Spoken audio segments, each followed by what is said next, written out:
I am the Tofu Golem. Please enjoy the video.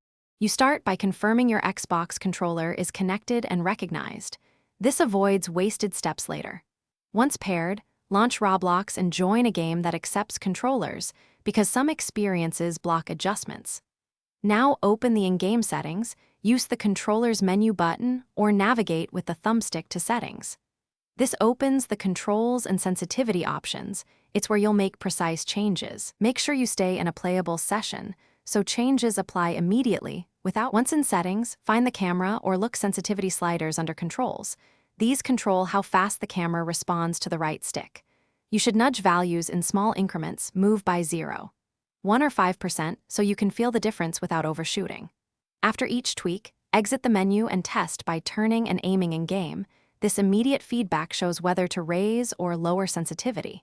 If aiming feels jittery, reduce sensitivity. If too slow, raise it stepwise until it feels natural.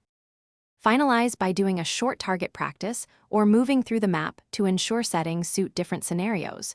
You want consistent control across combat and exploration. Return to settings to make one last small adjustment if necessary, then be sure to confirm or save the settings before leaving, because some games revert unsaved changes. If things still feel wrong, try recalibrating the controller in system settings, restart Roblox, or check for controller firmware and Roblox updates. These fixes resolve most persistent sensitivity issues. Thanks for watching. Consider subscribing if we helped you today.